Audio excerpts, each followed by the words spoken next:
story in itself. So that's why I was interested in hearing your stories. Can you believe that we learned about who Jade Papa was from a magazine on a train? She was written up in the Amtrak magazine, and I forwarded her information to our Ann Wilson. We struck up a conversation, and now we are so proud to have Jade amongst our midst of people who are loving buttons. She is a costume and textile historian who curates the textile and costume collection housed at the Design Center on Thomas Jefferson University's East Falls campus. She brings to her work not only extensive experience in object preservation, identification, and research, but an intense curiosity about how these objects shaped and were shaped by the people and culture who wore the garments and created the textiles. This interest sprung from her experiences as a theatrical costume designer and maker. She's contributed to a number of books, journals, and magazines as an experienced lecturer, and we are so glad that she is going to give us a new facet of button lore. And Jade, I'm going to ask you, if you haven't already, hit the record button and mute everybody. And if you explain to us about how you want your questions in the chat. You bet. Well, thank you, Barbara, for that introduction, and hello to everyone around the country. This is just fantastic. I'm so glad to be with you this morning. So the way we're going to run this is, as Barbara said, we're recording it. So if you miss anything, you want to come back and watch it later, fantastic. But if you have a question that comes up while I'm presenting, go ahead and type it into the chat feature, or if you can just remember it, we'll have a question and answer period at the end. And not because I don't want to hear from you, just because we don't want to have all of these background noises. I'm going to mute everyone but myself, and then at the end you can unmute yourself, and we'll have as many questions and you know, I'll give as many answers as we have time for, and I'm happy to do that. So I'm going to go ahead and mute you all now. Okay, make sure I'm pushing the right buttons, and I'm hoping that you can all see my screen. I should have asked you that before I muted you all. But again, I'm so thrilled to be here today speaking with you. I am a proud now member of the New Jersey Button Society, and as Barbara said, she kind of found out about me in this roundabout manner, but I couldn't have been happier. And I don't know exactly how the stars aligned so perfectly at that moment, because I was also like doing some personal research into the button industry, the pearl button industry in Muscatine, Iowa, and have another whole presentation about that, which maybe someday I'll give to you all. So Barbara passed along my information to the wonderful Ann Wilson, and Ann Wilson was kind enough to send me these back issues of the Button Bulletin that featured Margaret Kelso's wonderful series about the Muscatine pearl button industry. So a big thank you to both of them. So as Barbara mentioned, I curate the textile and costume collection, which is located on the campus of Thomas Jefferson University, which is in, if you know Philadelphia at all, which is in the East Falls section of Philadelphia. You might actually know us by one of our many other names. We were previously known as Philadelphia University, previously to that, known as School of Textile and Science. We've had a lot of name changes recently. So our holdings reflect a broad spectrum, right, of design, cultures, historical time periods. The earliest stuff that we have are a group of Coptic or Byzantine textiles that date to the 4th century AD, so really old stuff. Most of our stuff isn't quite that old, right? So most of it dates primarily from the 17th century to the present, and the majority of garments and accessories that we have, as well as the Western and non-Western flat textile collection, date from about the mid-18th century onward. We also, I think, really importantly hold objects connected to the history of our university, of our institution, And we also are kind of this repository for the history of some of the rich textile manufacturing that was happening here in Philadelphia. So we kind of hold all of that information. So let me advance to my next slide. There we go. So our collection is a study collection. So meaning that more than being focused on things like exhibitions, we are an active collection that's utilized by students, faculty, and researchers. And so you can see me down in the center image near the bottom showing some 1840s garments and bonnet to a couple of curious students. So I use these objects in my classes. I teach in the building where we have our collection. I use them to bring to life these historical time periods that otherwise we would just see on a screen. So it's a really unique opportunity in that regard. So in the upper left-hand portion of the screen, you can see, well, what's the backyard of our building? So our building began its life, the building where the collection is housed, began its life as a private residence. It's this, I'm very fond of this house. It's an amazing example of mid-century modern architecture.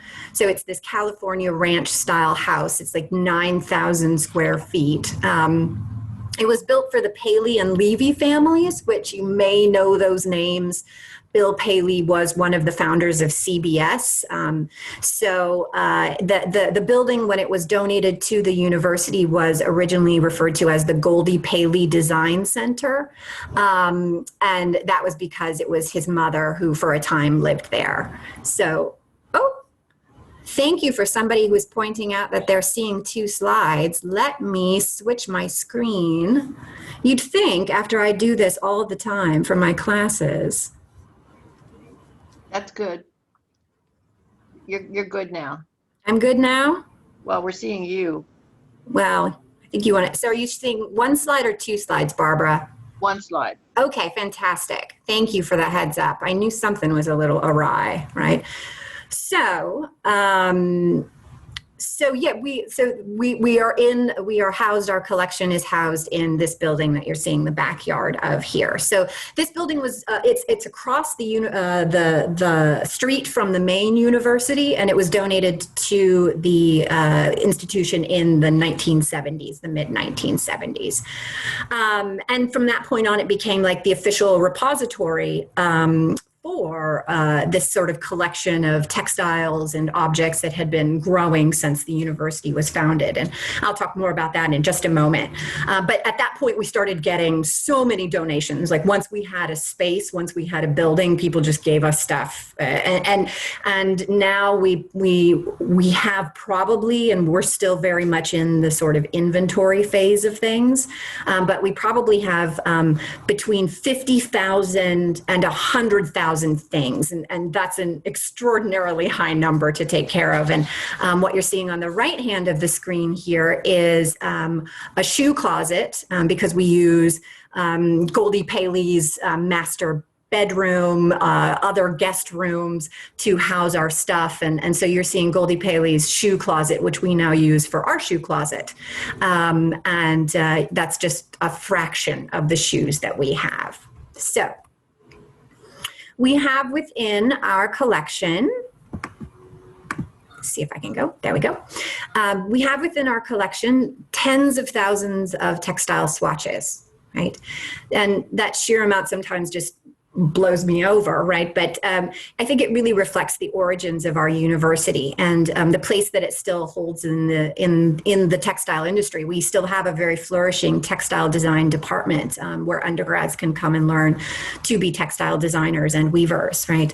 So our university's roots trace back to the Centennial Exposition in 1876. People at that exposition kind of noticed that Philadelphia textiles were lagging behind their rivals and wanted to do something about it. So in 1884, a group of men opened up the Philadelphia Textile School. We actually have some of that history of the origins of our collection within our objects. So we have student workbooks, student weaving samples from, the 1920s and even earlier. So we're proud to hold, that sort of institutional knowledge of the history of our institution. So over the years, as textile manufacturing in this country, in Philadelphia, started to wane, started to die off, we've also become a repository of manufacturers' archives, so companies that went out of business.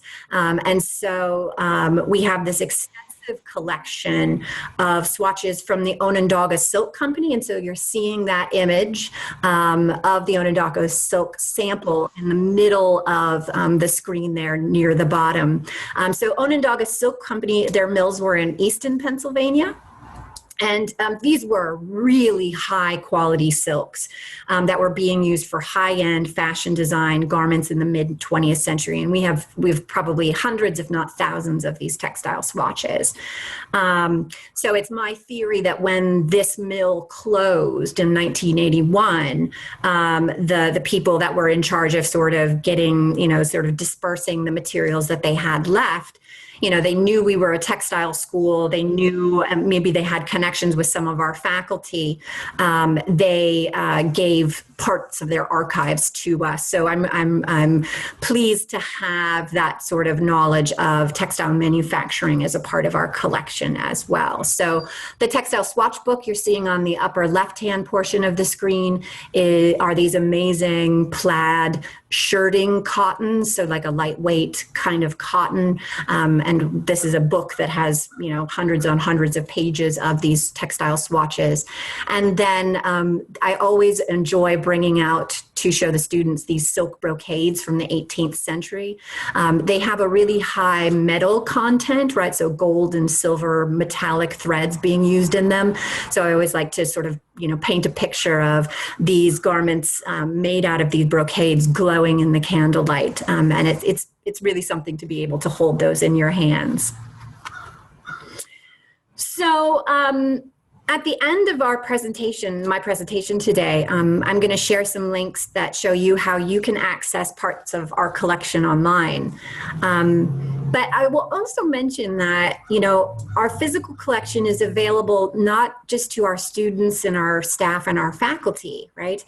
So unfortunately, although our campus is closed to visitors right now for reasons we all understand, when it's safe to do so, you all have a standing invitation to come by for a visit. It's one of the best parts of my job is showing the people the treasures that we have in the collection. So because our focus is on engaging with students in kind of a one-on-one fashion or within classes, right? We don't often have exhibits. We also don't have a huge amount of space or time to put up an exhibit, but occasionally we do, right? So this was an exhibit that we did in 2019.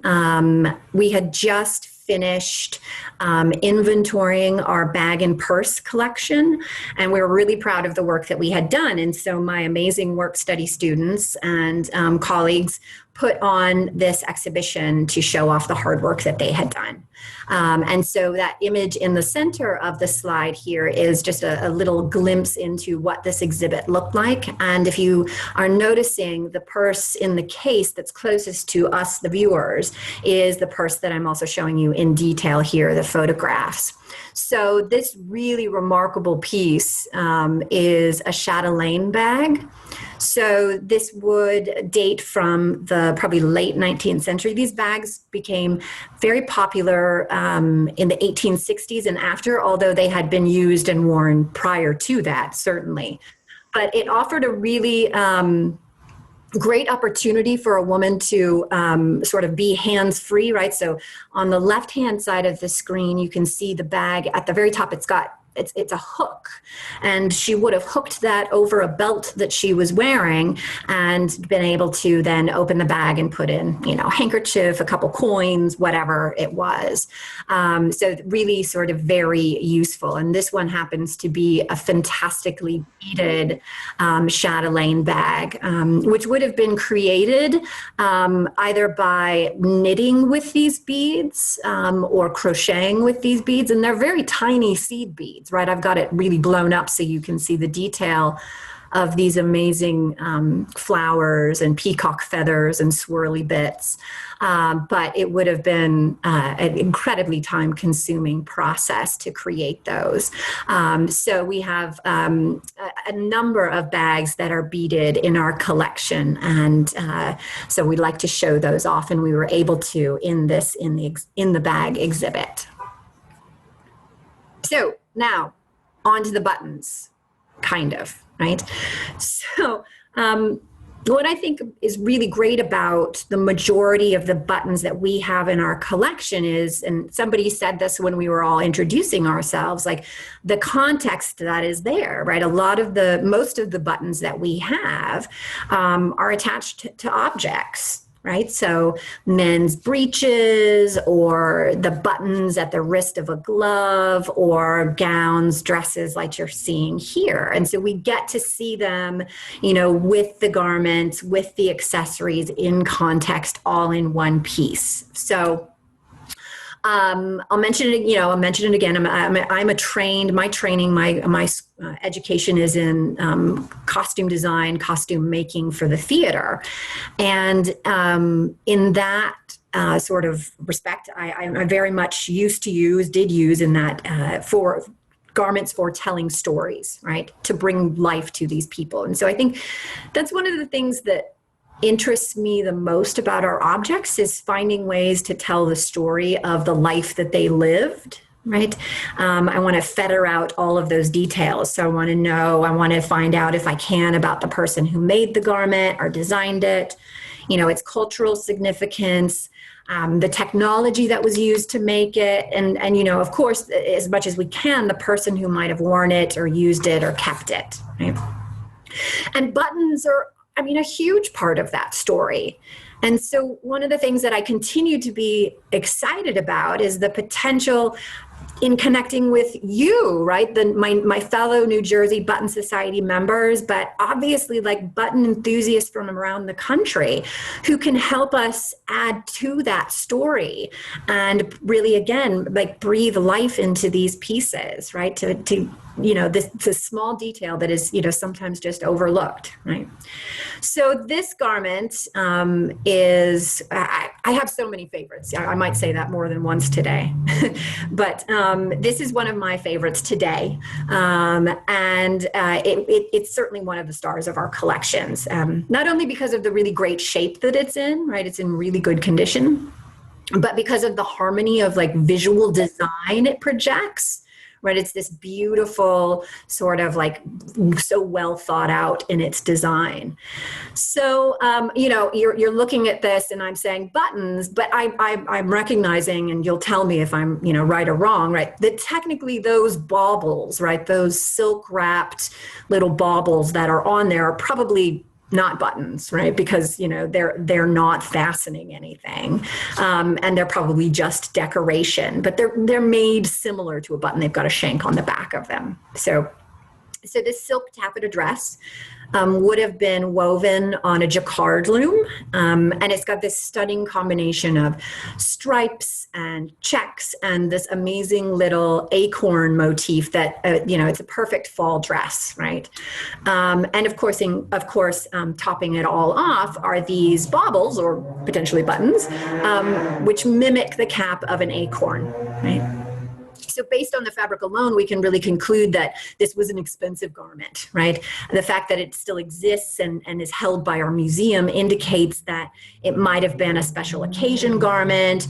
And the truth is we will probably never know exactly, because we don't have any records on this garment's provenance other than the fact that it exists, right? So it's very full skirt, which I don't even think in this photograph of it is expanded as much as it would have been when the woman was wearing it, right? So this dress dates to the 1850s, maybe early 1860s. So it's sort of that, like, sort of not quite hoop skirt, but very full skirt silhouette. So that skirt would have been supported by multiple layers of petticoats, or potentially this newly introduced steel cage crinoline, which was patented in 1856. I actually believe it's probably the former, right? So I'm actually often surprised that we only have a handful of garments that are uniforms in our collection. So this coat, along with a pair of jodhpurs, the pants that are obviously not pictured in this slide, are one of 2 World War I uniforms that we hold. So we know a little bit more about this uniform, certainly maybe than the acorn dress that you saw in the previous slide, and certainly more research could be done with it, right? That's the beauty of these sort of like military uniforms. There are lots of people who like to write about these pieces, right? So on the left-hand side of the screen, in the corner there, you're seeing a detail, of course, of the button, but also of the collar area. So that's the top button on the coat that's being worn. And of course, you've got the pin that says US. And then on the other side of the collar is a pin that has, and I've cut it off a little bit here, so it might be a little bit difficult to see. It's also in the shadows, but it's got a hat on it with wings, and it's surrounded by the spokes of a wheel, right? And so this indicates to us, a little bit of research sort of illuminated this to mean that the man who was wearing this uniform was connected in some way or shape or form to the Motor Transport Corps, right? Which was a newly formed facet of the military. So it was formed in 1918, right? So men who are needed to staff this new division, they were recruited from skilled tradesmen who were already working for the automotive manufacturers in the United States. And of course, you know, sort of cars were in their early stage at that point, right?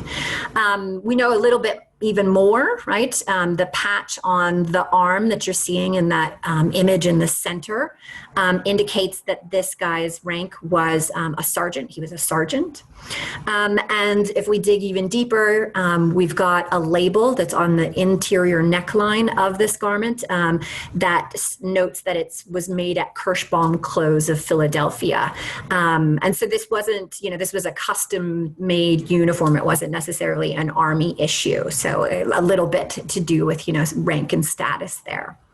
So in relation to the button, right, I'm hoping that there are some experts out there today, some military button enthusiasts that can help add to these details that we're already, you know, sort of amassing about this particular garment. Obviously, you can see the eagle with the shield on its chest on the button there.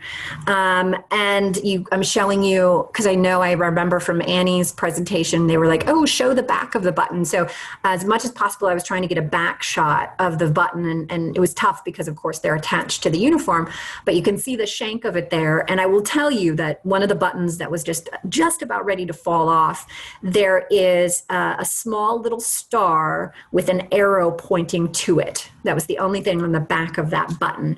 But maybe you kind of, somebody out there has some insight into, you know, what exactly that means. So it's kind of a fascinating little detail. Okay. So this beautiful garment, this vest, this man's vest, we in our collection, we hold a relatively small number of garments from the late 18th century, early 19th century. And of those that we hold, most of them are men's. And so in this waistcoat, which I think is just, you know, perfect for, you know, some Jane Austen dandy, we have another example of silk jacquard, right? This sort of like polka dotted field that's being created here. And so overall, with the silhouette of this vest, I think it's, a really, it's a simple cut. It's very clean lines, and it really reflects both in that and the sort of pattern of the weave, this sort of neoclassical aesthetic that was so incredibly popular at the time. The reality is that most of this waistcoat would have been covered by the tailcoat that was worn over top. But that band at the center front, and certainly the buttons that are at the center front, would have remained visible through the opening of that tailcoat, right? Sort of the star. While the tailcoat would have been like a neutral navy or a black color, like the pop of color and pattern always came from these waistcoats. And so this one certainly would have done that. So it's really almost difficult to pick out the buttons on the center front of this vest because of how the fact that they're self fabric covered buttons, but there they are, right? So they're in this patterned silk, but they're it's a flat disc that's covered with the self fabric, and then where the fabric comes around to the back and is gathered, that's serving as the shank of the button, and then they're stitched on through that fabric shank that's being created.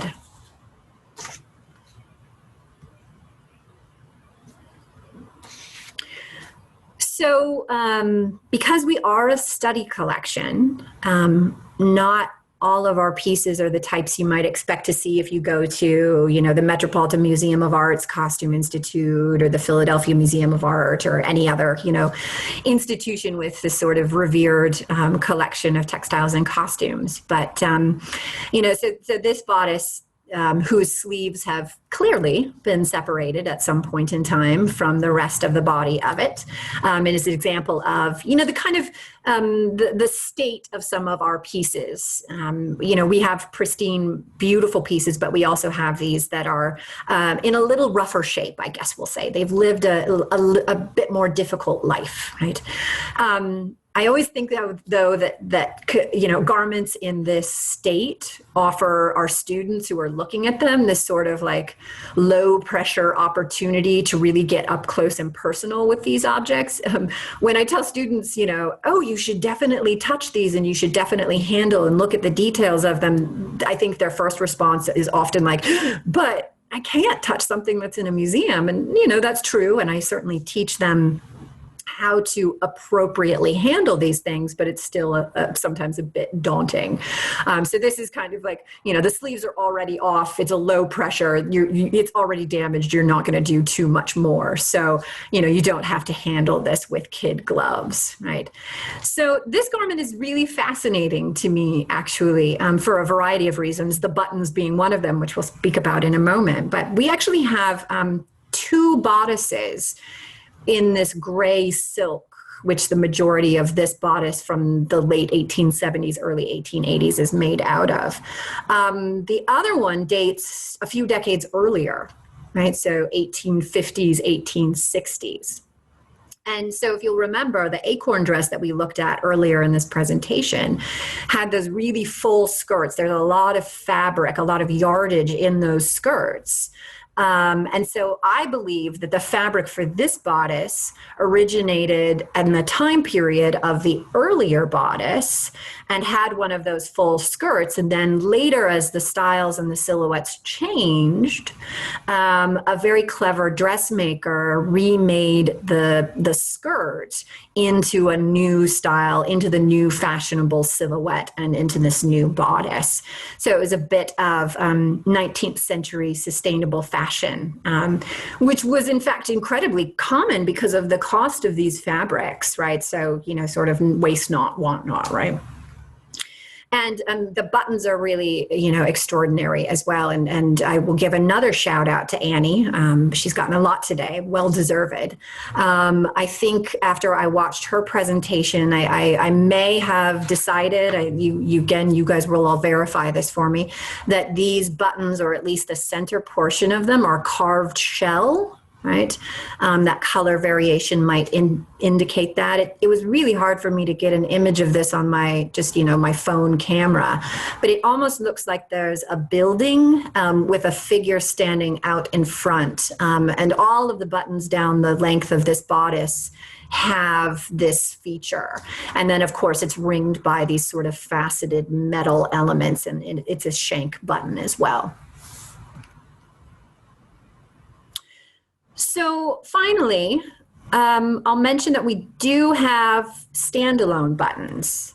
And as far as I've been able to determine, we have no information about how these buttons come to be part of our collection. And that's true with a lot of our objects. We're filling in a lot of unknowns when we look at these objects, because I think when they were brought in as donations, people would say, oh, this was in grandma's attic, or I found this, in the basement. But we do our best to fill in those blank spaces, right? So as you can see, they do have dates on them. Those 3-part numbers, the 2000.8.103 that you're seeing there, are really a way for us to track them through the collection. So it doesn't really have anything to do with like when they're from, but when they were processed by us. So, up until now, these buttons that are sort of separated from their garments have been stored on file folders, basically. And you can see the sort of like shape of the file folder at the top of the screen here. So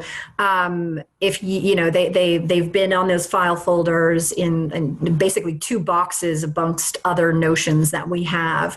And so I'd be happy to take anybody's suggestions on how, we might store them in more useful ways. And I'd obviously love any suggestions and assistance in identifying them as well, right? So when I'm looking at these buttons, my nominally trained eyes say celluloid, plastic, and rhinestone, right?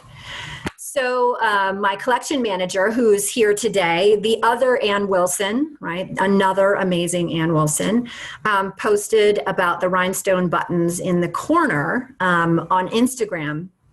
And she was asking, if anybody had any information. And we expected it to be like other Instagram questions we pose, in which like it's crickets chirping. We don't get any sort of response at all. But shockingly, somebody chimed in and said that those were glass set pot metal buttons dating from the 1930s to the 1950s.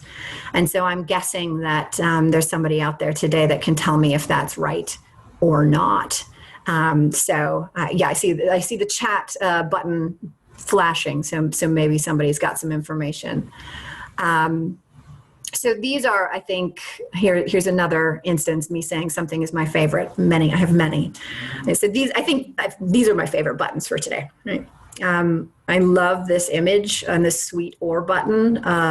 These people checking the strength and durability of these trousers by like sort of, playing tug of war here. And obviously I can imagine, and I think it's true, that these buttons would have been used on workwear, right? So the types of denim and chambray and fabrics that these buttons would have been used on, right? And so the same thing goes, I think, for the big yank buttons, that they would have been, used on workwear garments. The sweet ore button makes it easy for us, right? It's telling us the patent date on the back of this shank button. So that's incredibly helpful. And the big yank button, however, doesn't have anything. It's a metal button. Both are obviously metal buttons, but the big yank one makes it a little bit harder to pin down. I've seen a few different styles of these big yank buttons from that brand, and exactly when they're dated to, it seems a little bit trickier. So, all right. So I could go on and on about the buttons in our collection, but for the sake of leaving time for questions, getting everybody to lunch at a reasonable time, I'm going to wrap things up. And so as I mentioned, I wanted to leave you with information about how you can access our collection. And I'm going to try to multitask. And if I don't get this into the chat right now, I will do it later. Oh, there we go. So I hope that your chat little thing just lit up and you've got these links, because I think it's a lot more useful to have something you can click on rather than having to try to write down what did I have written on the screen, right? So there are ways that you know, even though we can't have you in right now, you know, you can see some of our collection online. So on the left-hand side of the screen, this site that will take you to a JSTOR platform is going to show you, I think it's over 2,000 images now that we've digitized, again, photographed by our wonderful Ann Wilson, that are range from shoes to purses to textiles to this amazing green Norman Norell coat that you can see on the bottom row there. If you happen to be on Instagram, we try to post things we're finding at our address at the Design Center. If you were interested in the textiles that I was showing earlier, this tapestry website is a really fun one. It is just a selection of, well, when I say selection, I think there's supposed to be 10,000 textile swatches on there, but it's a digitized swatches, and it's really searchable. So if you want to go to tapestry.philyu.edu, you can find, you know, type into the search bar stripes or cats or flies, and you know, you'll find some amazing printed textiles that are showing those things. And then finally, if you want to stay up to date with what we're doing, you can sign up to receive email updates, and I promise we will not bombard your emails. We don't send these out too frequently, but only when we've got news to share. And so we'd love to stay in touch with you. I guess I will say I don't have it written up here, but if you want to get in touch with me, you can reach me at jade.papa. Jade.papa@jefferson.edu. Had to think for a second there. And you could always contact me through my website, which is jadepapa.com. So I will just say thank you very much.